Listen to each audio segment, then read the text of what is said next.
Good afternoon, everybody. How are you? So good to be here and on this quite chilly but lovely Tuesday afternoon. I am delighted to welcome the brilliant Kate Bright, CEO and founder of UMBRA International Group. She is going to be sharing her top tips and insights on everything secure lifestyle. We'll find out what she's doing, what she sees ahead, and what some of the common tips could be to make your life a little bit more secure. So I'm just going to bring her in now. Hi, Kate. How are you? Morning. Keeping How are warm you here. doing? All right, thanks. Feeling secure. Feeling secure. She's got her red light going. She's revved up. She's ready to go. She's going to share all of her pearls of wisdom because she is the go-to girl, everything. And we're going to explore their 4 pillars, Umbra's 4 pillars. We're going to look at some of the highlights and some of the gaps that people think and versus what they need when it comes to security. But before we get started, for anyone who doesn't know Kate, can you give us a little bit of an introduction into who you are and what UMBRA is? Yes, of course. So for those of you that don't know me, I'm UMBRA's CEO and founder, Lucky UMBRA, and we are a security private office. So our offering really has derived from my decades working in the private client single family office space. I noticed that there was not really one place that you could go to with these sorts of types of concerns that the sort of private clients that we have come to us with, whether that's physical security, digital security. I'll talk through the 4 pillars that we've sort of created as a framework. But what struck me, which is way more exciting in my founder journey, is that a lot of the things that I've learned over the last almost 3 decades can be applied to just generally life for anybody who wants to live more safely. And so my journey to security started with a close protection, bodyguard, technical kind of boots on the ground training following my first career, but then got very much more involved in the, I guess, a bit like the sort of wealth and investment space. There's a chartership in security now, and that's something that I embraced with both hands. So definitely have been on a journey to get to a space now where I'm very much a big champion of the whole sector, but I realized that it's quite a overwhelming sector and word. I guess I'm going to unashamedly use a sort of parallel between security and finance. I work in security, I work in finance, same sort of, you can imagine I sit down next to someone at a wedding and they're sort of, it's like, oh, right, okay, and then the bodyguard trope. And then I think a lot of the sort of, I know we're going to talk about this, but a lot of my career journey and a lot of who UMBRA is and what it represents is to try and make the feeling of a secure lifestyle a lot more accessible to anyone really that needs it. So yeah, it's been a very squiggly career, albeit always worked with private clients, and really proud to have grown a team and work internationally with single family offices, private clients.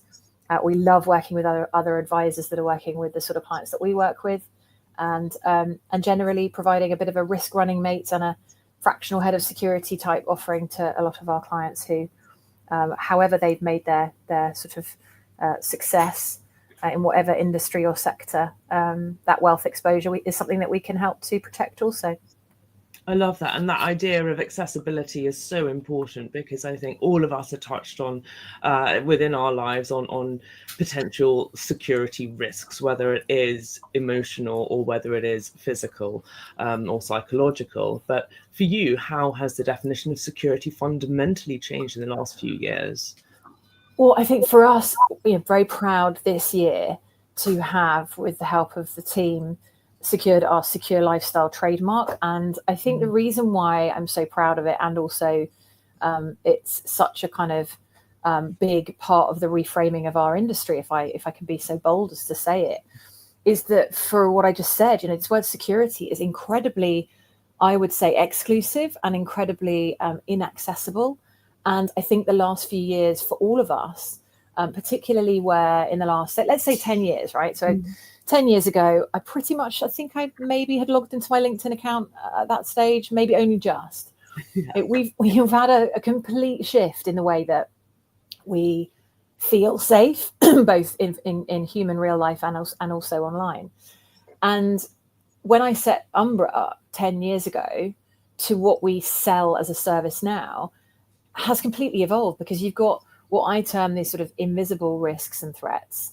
And actually, that was a term that I started using where I meant physical security becoming a lot more blendable and a lot more use of sort of diverse teams, including a lot more female operators. I couldn't have imagined that invisible security was actually going to also become this other sort of, the light and shade of the digital and the physical. And I think some of the things that I think the definition of the security industry still hasn't got out there to the wider world is that you can't look at all of these different pillars, as we'll come on to, in isolation. So I think for me, this idea that security has become a term that has been perhaps misunderstood. Everyone wants to feel safe. Yet, so we've got this exclusivity, yet everyone wants that feeling of security.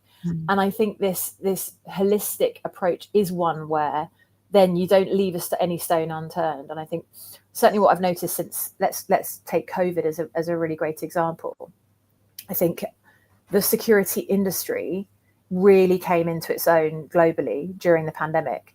And it's where a lot of the health and safety stuff, the fourth pillar of our four pillars, came from, because security as a function was entirely repurposed to a lot of the health and the, even things like temperature checking and more about our clients' sort of well-being than I think it ever had been up till then. So I think there's maybe a last 10 years of what the word security's meant, and then a last 5 years of what security's meant. And then you've got massive, what I call sort of VUCA, the volatility that's going on in the world. The world is an extremely fast moving, let's not use the word AI just yet. We'll come back to the term AI because I think it can be really confusing in relation to security. But let's look at it from a volatility perspective, right? The world is changing very quickly. That VUCA stands for volatility, uncertainty, complexity, and ambiguity. And I think a lot of what we've seen this word security start to really resonate with all of us is that we all want to be able to control what we can control, because I think there is a paralysis of the overwhelm that we all feel, which is, I'll set that password manager up another time. I've got far more important things to think about. So I think the word security still, we're trying as a business to make it something that isn't, think about it later, when it's gone wrong, and make it part of a lifestyle-led, proactive, holistic approach to everyday peace of mind, not just, I'll think about it tomorrow. And also that it shouldn't be expensive. It should be an investment in your life, in your lifestyle, proportionate to your lifestyle. So for some of our clients, they're going to invest more than me or you or anybody else. But I'm really proud of the way that I think now UMBRA stands for this sort of private office approach to come and give us all of the things that are keeping you up at night, and we'll turn it into something that's actionable, something that's proportionate, and with a bit of common sense and a little bit of practicality as well, which I think we all need a bit of a safe pair of hands in these crazy times, right? So security should mean that sort of place you can breathe out and tell us all the things that are worrying you, and we can tell you what we can work on and how we can support you.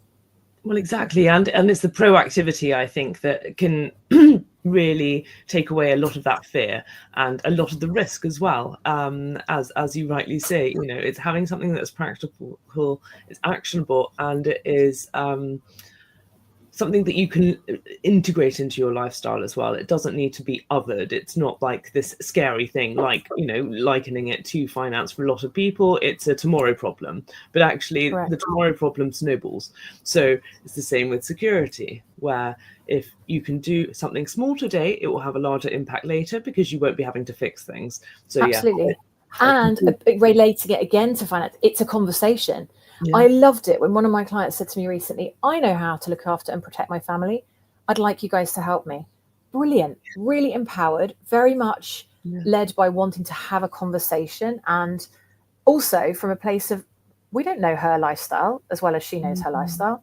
So who are we to come in and say, this is how you're going to be 100% protected? Because the other trick in all of this is that, a bit like a sort of an approach to your finances, you can't always wrap everything together in a nice, neat bow. And I wish risk would just kind of clock on at 9 a.m.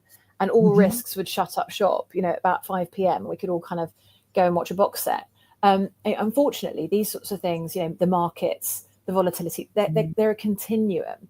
So I do genuinely think you're absolutely right. Breaking it down into things that are super simple.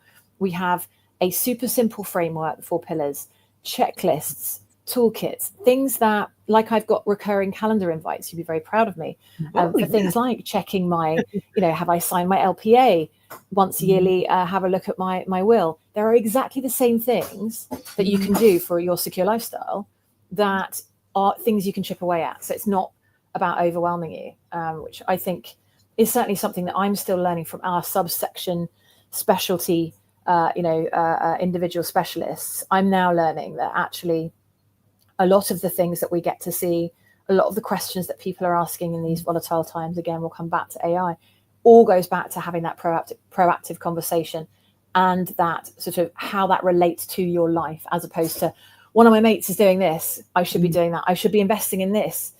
Well, actually, how does that fit with what you want to achieve? And so the conversation is, I think, the first step in all of it, right? Well, definitely. And actually, you've touched on your 4 pillars. Why don't we expand on that a bit? What are they and how do they work together? So the 4 pillars, I think it's who is it that said I would have written you a shorter letter, but I didn't have the time? I think Churchill maybe. But 28 years later, I think over the last few decades, having seen this term risk assessment been used, certainly in times of great crisis for great clients, I could see how stressful it was to have to start to go through a kind of risk-based approach, which I would always champion my industry for, leaving no stone unturned. But actually, if we could bucket the sorts of questions we're asking of a client to understand then what sort of solutions we should be prioritizing with the client, then obviously sort of, giving their input. This four pillar based approach is sort of our version of a risk assessment. So physical security and digital security are the first 2. We all know what those 2 are. As I've said at the start, people kind of seeing them in silos can be a problem. So we make it relevant as to how those 2 interweave with each other. And then the last 2, reputational and emotional. And emotional, we can, if you want to replace the word, as some of our clients do, emotional and health security, the behavioral side of security. We oftentimes end up starting with that 4th pillar. When I said to you before, what's keeping you awake at night? It's actually a really good way of starting to prioritize a traditional risk assessment when you're sat in front of a client for whom either something has gone wrong or the nature of people's complex lives means that something could potentially warm up pretty quickly unless it's not prioritized. So physical, digital, reputational, emotional, what we call the 4 pillars of a secure lifestyle. We place an equal rating on all 4 pillars. For example, if a new client hasn't had a health screening in the last year period, that's a problem for us. It's a problem for us because we want to make sure that we're working with risk resilient clients, physically, mentally, cognitively. And as you well know, I'm a bit obsessed with my certainly the sort of cognitive health side of life now, because I think it's so interesting how our clients perceive risk and how that's linked to, of any given day, how they're feeling. And I think as humans, we are all on that quest for sort of some form of sort of regulation or self-regulation. And the link between regulation and risk, I think, is a really interesting one. Risk resilience, particularly. Yeah. So yeah, I love that. It's so exciting, and it's so, as you say, having this holistic approach within the industry has not been done before, because I think we have this sort of stereotypical vision of security. It's big and it's loud and it's metal and it's it's all these sort of like very sturdy, but actually there's this softness to it where you need to actually feel secure in yourself to be able to look after yourself. And I love that approach that you guys are doing. So I guess let's talk a bit more about your clients. What are they asking now? What that they weren't asking 5 years ago? I know you've touched on AI. There might be something in to do with the online world, but what can you see the shifts are in priorities? Yeah, well, let's start with AI, because it is a bit of a beast. And I think, again, if we go back to our pillars, if a client comes to us with that, or one of their advisors comes to us saying, right, what's the best guidance? The issue for us is that most, if not all of our clients have already, as we all have, adopted some form of AI usage, whether that's ChatGPT, whether that's in camera systems, whether that's just generally in the sort of technology that we've been evolving over the last 20 years. AI is not a new thing. The sort of large language models and the ways that data has been aggregated. We are where we are phase. I think one of the most interesting things that I've been working on recently, and certainly something that clients have wanted to understand, the kind of what we call 0 day, like what is our worst case scenario? And the 0 day physical sort of, we all saw the Mark Zuckerberg BBC article about bunker planning and buying places in places like Hawaii. What I think is really interesting is that a lot of the equivalent for the digital world, such as things like Q-Day, I think, have you heard of Quantum Day, Q-Day, when the algorithms all eat each other and then all encryption bursts open and we're all doomed. So I've been going down a few rabbit holes, and actually we've been helping and supporting an increasing number of clients that come to us saying, do I need a bunker in New Zealand? And I think that's a really interesting escalation point for anybody to get to. The first question is, what are you planning towards? And the next question is, where do you live around the world, or where are your key places around the world?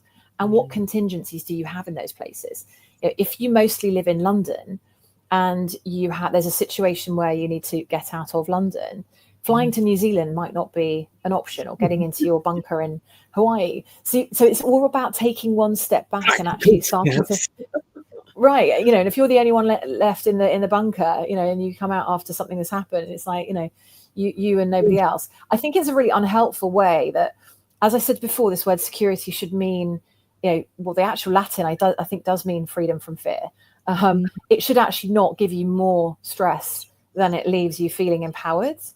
And so I think what's interesting about 0 day planning as a physical human, and then this idea of like the day the robots come, or this Q-Day, Quantum Day, it's really interesting. You'll get yourself, I know what you're like, you'll go into a nice research hole for days. Right. But a lot of the guidance that's coming out of Q-Day, Quantum Day, is that actually in a scenario where everything that we hold dear, information, privacy, all of that, suddenly is accessible. That's not how the digital sphere tends to work. There would be a gradual sort of, the breadcrumbing of digital kind of exposure that we've seen in things like grey zone warfare, and certain governments fighting each other for that sort of information and that sort of access. I actually, with my surname as Bright, right? Glass 3/4 full. Yes. I tend to, what we sort of are trying to now bring our clients to is, I actually do like planning for the worst eventuality, because you're subconsciously also then living for a better today. And so if you've got some of this crisis management playbook, the phone tree of who you'd call goes back to what we just said right at the start. It starts with a conversation. I'd rather my clients don't transact with us commercially, but at least have a conversation, so that should they need something, they know what that first phone call would be. So what are they asking now that they weren't asking 5 years ago? I think there's a bit of an existential sort of thing and a theme here. Health unites and basically makes equal any amount of wealth, and I've seen that firsthand for 28 years. And I think certainly for us, that resilience planning now, that's why I'm so obsessed with the sort of health security, emotional security pillar. If our clients invest more in their personal individual resilience, they're more empowered, they're healthier, they're cognitively thinking in a really sort of risk running mate way. We don't want to have all the answers. We want them to give us some of their appetite and their approach. That's, I think, what we're seeing now. We're seeing more of our clients actually come to us saying, I think I have an idea of what feeling safe looks like, and these are the things that I'd like to focus on. And I really like that, because I think for too long our industry has been very opaque, very acronymic, very complicated in its sort of outward facing, full of amazing women and men that I will champion to my last breath, by the way. The global sector, we haven't even scratched the surface for most people to have their day in the sun of actually showcasing the things that they've done in terms of sort of, not least of which private security, but national security and defense. I mean, it's incredible the sort of things and technology that I get to see. But I do think I think we're now in a place where there's an overload of information, which means that I think the human part has been forgotten. So a lot of our clients come to us with a technologically based fear that goes back to very simple mantras of, do you know your humans? How good are you? How healthy are you? How healthy are you? There's a lot that we forget in the tech forward approach, which is humans are going to have to become way more exceptional. And our clients are on, I think, a better search now to have better advice, to be better, more resilient themselves, and to actually be part of that risk management process, which definitely wasn't a thing 5 years ago. Some of that can sometimes, I guess, a bit like on the wealth side, people thinking they are more technically aware.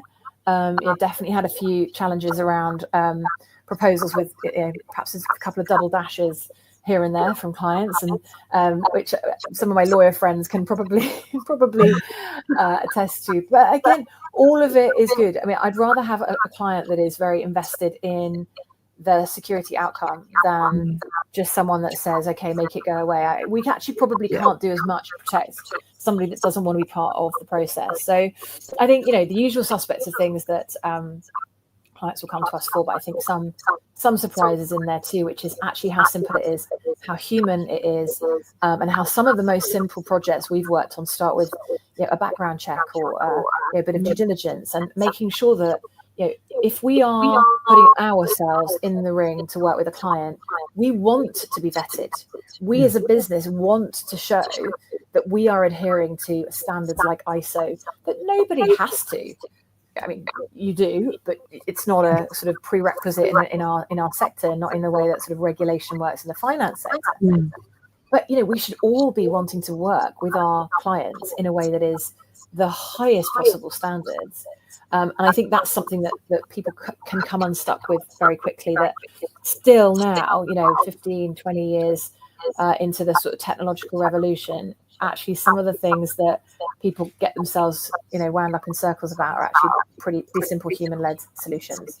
Well, I love that. Yes, and it is all about education about the unknown unknowns as well. I know we're talking about controlling the controllables, but there's also the unknown unknowns. And I guess what are you seeing as the biggest gaps to what people think they need in terms of security versus what they actually need?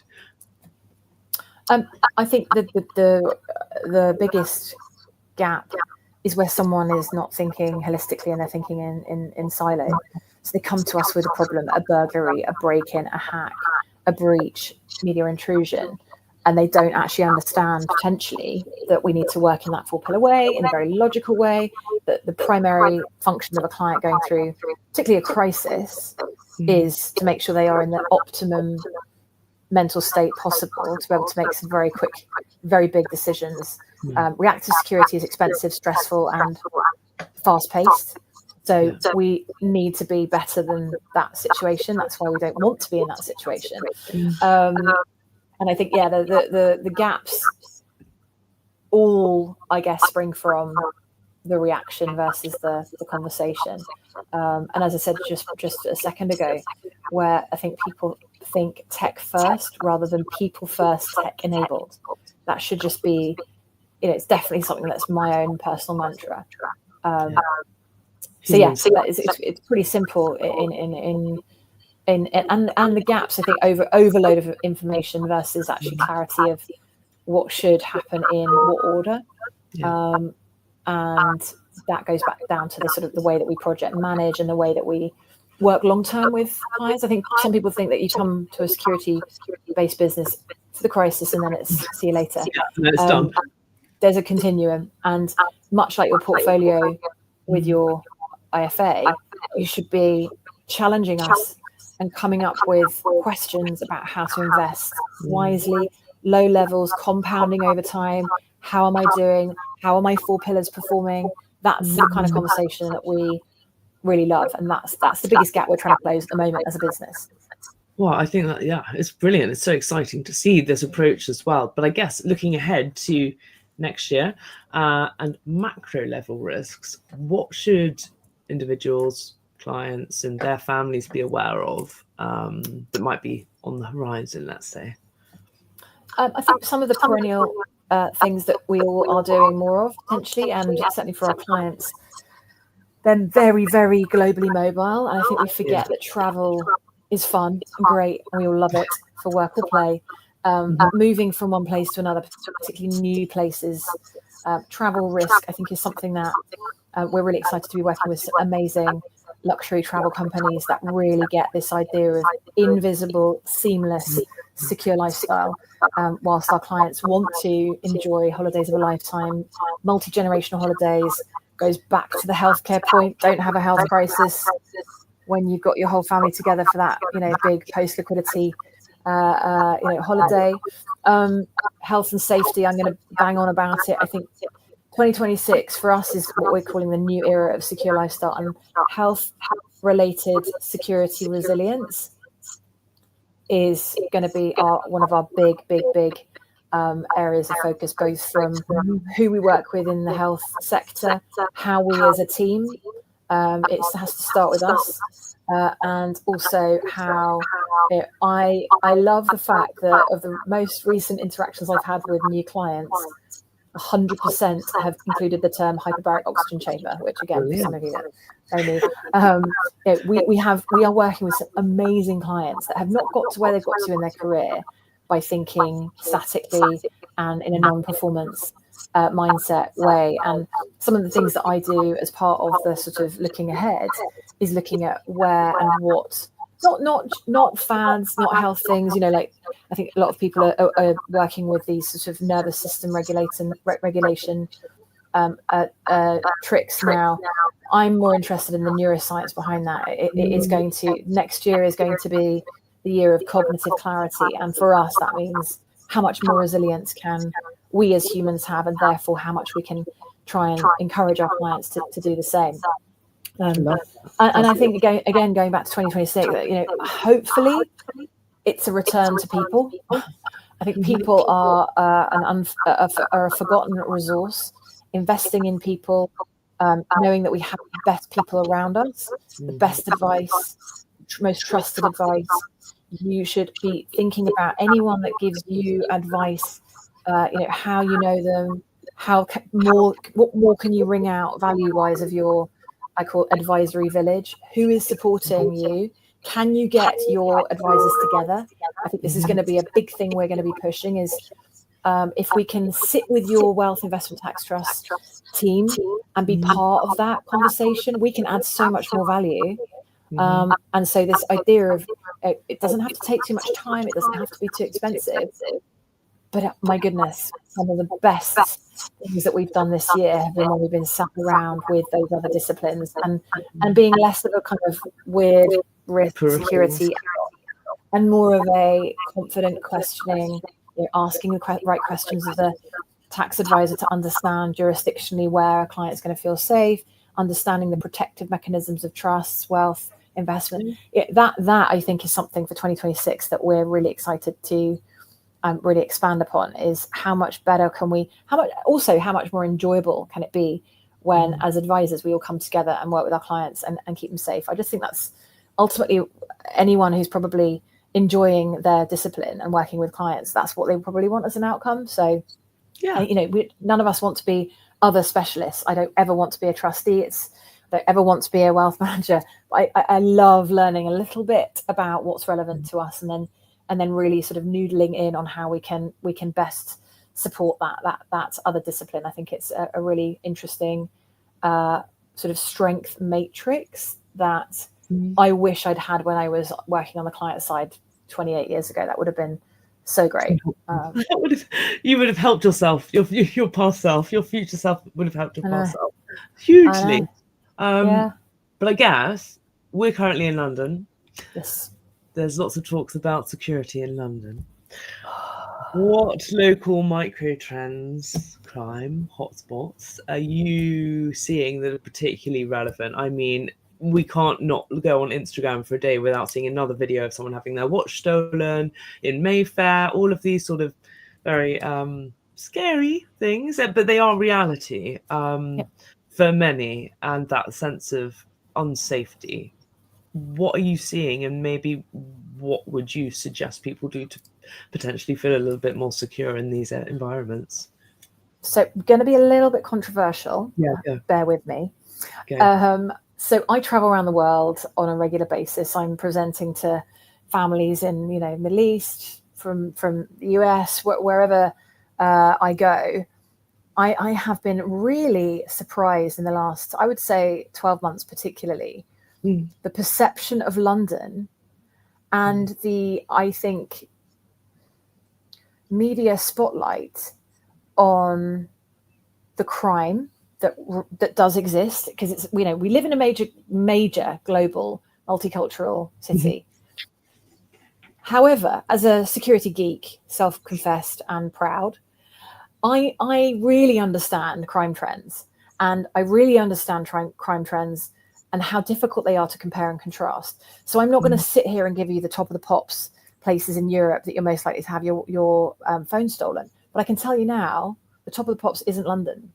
And I think what we're in danger of thinking is that, back to my people first, how we consume our news, how we as individuals and our experience. If somebody's listening to this and has had their watch or their phone stolen in central London on Oxford Street, I'm really sorry for you. It's awful. I've had my phone stolen many years ago. I know how it feels. I think we need to get really clear on crime trends, crime mapping, how we map crime, how we've never had the ability to be able to report crime. And part of my role in community safety is where I live in southwest London, I'm part of the policing panel. And I can tell you now that if you don't map crime, resources can't be allocated to it, which has the double-edged sword of more crime is therefore being mapped in central London. Are people more committed? Are they working more as a community? And one of the things that let me take the rant out of it. I'm not saying London is, just skip round Oxford Street and have your wave your phone around, look like you don't know where you're going, and see, hope for the best and enjoy your Christmas shopping. I'm not saying that. But I'm saying I think we need to be really clear on what we can do. So going back to the controllables, right? Where I live in southwest London, we have a group WhatsApp. We have links to other street WhatsApp groups. We've got people that designate themselves to be the heads of those sort of WhatsApp groups. That's the old neighborhood watch revival that we're talking about. Now, if we could have more community-based initiatives like that everywhere, I know that my friends who live out of central London, they can struggle more sometimes than some of my clients whose teams, if they're plugged into the local areas of the prime central London areas that we have clients, one of their absolute non-negotiables of working with us is that they're plugged into local neighborhood WhatsApp groups and also local neighborhood policing, because there is policing resource out there. So I think if you're saying to me, what are the things that we can all do? What are the things that I guess are relevant? Yeah, it's we're going into a time now. I'm doing a talk with a partner shortly about what we can do this Christmas in the run up to this time of the year. I think this is a time of year also where we're thinking about, maybe perhaps going out more. There's more sort of nighttime activity, more festive sort of frenzy and burnout. And, I'm not saying don't have fun. I'm just saying there are ways that we can individually be more resilient and be more situationally aware to things that might be happening around us. Having one earphone in, not having two earphones in when walking around the streets. If it goes back to the travel piece. If you're somewhere you don't normally spend time, perhaps you're not as aware of things that might be going on around you. But I think I've forgotten your actual question. I just get really, I want everyone to be very, very clear on what they can do today to feel safe at home and in their community. And that is get on this train of the rise of the neighborhood watch, because it is your first and I think most powerful line of defense in actually understanding what's going on, in your local area and being able to work together as a community. I think yes, of course, in the sort of bigger picture of the things that micro trends, as you call them. I think I was saying to you earlier, the sort of what's safe isn't convenient, what's convenient isn't safe. Yeah. I'm definitely noticing a lot more easy wins. Certainly emails that I'm getting where, it's Friday, it's 5 o'clock, I'm tired, and I almost go and click the link, or something that came through the other day that was definitely a very clever phishing attempt at a e-sig. We use a lot of online e-signing. Being very careful and being very aware that this is particularly a time of year where we might actually be less resilient to the little things that could be the big things. So I would say, from a micro trend point of view, just taking ownership of your own personal resilience and looking out for other people is probably the sort of biggest tip, if you like. But I will always obsess about, and I probably on my gravestone will be, she was part of her community WhatsApp group, because frankly, it is honestly, it's personally for me and professionally been something that has given me the quickest wins of personal and client security. Yeah, no, that's brilliant. And I guess, as conscious of time here, if someone wanted to start living a more secure lifestyle tomorrow, what would be the first 3 steps you would suggest to them? So I think it's got to be, knowing your community. If you're aware of people around you, both in physical and digital format, I think that's a really good win. We've not talked much about the sort of reputational security pillar. I think we're all hardworking people. Protect your privacy, protect your hard-earned success. I use Google keyword alerts a lot. It's how I actually find out sometimes that UMBRA's been featured in certain bits of press, weirdly. But the humble Google keyword alert, I think, is one of the most clever, quick ways that you can set alerts on yourself, your family, the company you work for, the business that you've got, just to sort of keep an eye on how the perception, who's saying what and all the rest of it. I think that's a really good quick win. And your own approach to your own health. I'm not saying to you to go out and do a marathon. I'll never do one again because I think they're really bad for your health, particularly for women, but that's controversial. I think little sort of personal resilience snacking, doing something every day that is good for you and good for your physical health. Don't forget the sort of trifecta now, as I see it: physical, mental, cognitive health. For women, brain health. I mean, when I say obsessed, in an unnaturally wonderful way, because I didn't realize also that women's brains are not like men's brains. And so therefore we all need to know about our brains if we're man and women, or the fascination I have around how much we can control our own health outcomes and our personal resilience outcomes at the same time. I would have gotten into some of this weird stuff sooner rather. It's not weird, actually. Apollo Neuro. Highly enjoying it for anyone that's looking for extra sleep. It's certainly helping me. It's called Apollo Neuro. It's I read Metabolic Freedom over the summer, and I basically have done everything he's told me to do. One of which is, some of it's like buy some kit. Other stuff is like, don't drink coffee after 10 a.m. Only have mold and toxin free coffee. I didn't know there was any other form of coffee. But yeah, this bit of kit is great because it's I use it a lot when I'm sort of out and about and traveling. Particularly, it helps to sort of the reset and recovery function I was saying to you about hydration when traveling. But actually, this is a great little habit stack. So I'm enjoying it, even if it is in my own head. No, it's good. But I think, again, placebo effects are our effects psychologically anyway. And one thing I think it's important for us to cover is next gen, in terms of kids, only because I watched a documentary the other day which really shocked me. It was the blackmailed one on sextortion. Is this the Adolescence for Girls one that I've been hearing about? No, it's extortion scams on what's that thing? Sorry, I'm showing my age now. Oh God, Snapchat. Right, yeah. There's gangs of boys who are actually from Nigeria who it is their job to scam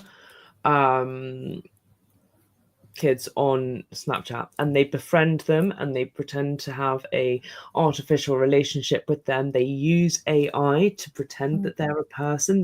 These kids are like, the scammers are investing in it, and they're called Yahoo boys, and it's actually a aspirational career path in Nigeria now for this certain sect to go and extort kids, and it can end up in suicide for a lot of them because they're so scared of repercussions reputationally for their families and their friends. So I think, for us as adults, we think that we're immune to these sort of risks, but they are out there, and I think we do have that responsibility for the next generation as well, of educating them. And I don't know if you're seeing certain either trends or sort of preventative action that could be taken to help kids stay safe online and just in general. But yeah, I've watched that documentary. It's horrific. Well, yeah, I've made a note. There was something I read about adolescence for girls that's just out as well. I was seeing it in the Times yesterday. But so taking it right back, yeah, I mean, I reflect back as in my sort of mid to late 40s now, the sort of stranger danger piece back in the sort of 80s and 90s. I think the problem we've got these days is that there's a quantum. We were worried about physical risks and danger of actual stranger danger back in the day. We've now got a situation where we've got so much of a focus online that I think what we're seeing walk through the door is that some of the younger generations of our clients aren't necessarily as well tuned with their sort of kind of sense of situational awareness, what doesn't feel right, what doesn't feel like a natural interaction with somebody, has distorted the real life version of that, if that makes sense. So our young people's resilience when they're out and about, the prevalence of problems that our clients will have when their young people go to university, or any of my friends, when their children go to university. I think that the misconception, and again, this is without having my own children, but being very close to many, the sort of the 0 to sort of 21-year-old age range, I think there's a real misconception about how digitally native young people are and how fast-paced and fast-moving it is. When we're asked to sit down with young people, it's very much in the home, one-on-one with one of the tech team to actually have a conversation about what is being experienced. I think that we're going to see a lot more of the need to start with a psych-first, tech-enabled approach, because I do think that it's not a case of if, but when our young people are exposed to things that are just quite simply unacceptable and neurologically damaging these young people from a very young age. I think it goes back to a lot of the sort of school, parent, advisor sort of how do we bring that all together? How do we create an ecosystem where young people can, who do they tell when something's not right? And what's the escalation point? And do they have the ability to ask people around them when something's not right? And also, what is a controlled mistake online versus in person? I think we need to maybe be getting to a place where our young people can tell us when they've done something that they shouldn't have, and they know they have, so that then there is the ability to intervene. And taking away that element of shame. Taking away the element of shame, and creating a sort of less of a cotton wool gilded cage approach. Actually, we're going to make mistakes as we grow up. The quantum of the types of mistakes might be different to the ones that you or I or an older generation experienced, but the quality of the relationships of the children, the quality of the ability, not necessarily to a parent or a carer or a loved one, but to a teacher. And I think there's a school's part here. I wouldn't want to be a head teacher in a modern school for all the tea in China, because I think that must be you're at once expected to be the de facto education lead of that child, but also you've got to start to understand how and where that socialization occurs, and so that children don't feel left out, and and so it continues. So I want to end on what we can do, I don't want there to be a sense of doom and gloom. I think the opportunity in all of this is really high quality relationships with children and between other children, so that they can facilitate their own conversations. In my experience, the best ways to de-risk have often been ones that the individual gets to on their own, and flags at a point where it's at their tolerance of something that's not right. And I think in another glass half full, sort of leaving this conversation in some sense of positivity, I do think there are a lot more initiatives now to start to look at the real life issues, organized criminal activity and online criminal activity that are much more coordinated around the world from a national security and defense point of view. A lot of the defense tech investment is dual use. It is for defense and also for civilian protection as well. And so I do think there's a bigger conversation. And what can anyone do going away from this conversation? It's having open lines of communication with your young people, or using somebody that can have and can leverage that conversation, so that person knows where to come to if and when something isn't right. I think all of us could do with having those people in our lives, actually. And they go back to when we actually have the ability to have phones. I'm not going to go there, but I think it's got to be a bigger conversation, and it's got to be something that's not judged. It's not from a judgmental place. It's from a risk-based approach from our side, from an education-based triage from the education side. A parent knows their child. A parent is an expert in their child, and therefore we as other additional parts of that puzzle should be able to support a parent-led approach. I think we're in a hugely opportunistic time where at least we understand and know some of these risks, whereas early tech adoption, right? We don't really know what we don't know. To the controlling controllables, there are always going to be things that are uncontrollable controllables, but there's so many things that we can do to control the controllables. So that's, I think, the sort of glass half full. Love that. I love that bit, positive spin. And it is about, having, as you say, good relationships, human first, communication, and a proactive approach as well, covering all of your 4 pillars. And if anyone watching this has got any questions, or this has brought up anything that they think, oh, I'm a bit uncertain about this, please do reach out, have that conversation with Kate, or come to myself and I'll introduce you to Kate, because it all starts with the conversation, and then you can start to what you're doing, Lottie, in creating the Jura community is your best line of defense for anything. And being part of different communities that are relevant to your experience of what you need help and support with. There's so many more ways in person and also digitally now that we can connect. And I think we should be really, really focusing on good quality interactions with people that might be able to give us a little nugget or two that can help to lead us in the right direction. Find your allies and stick with them. Hold them close. Yes, exactly. Protective shield of people.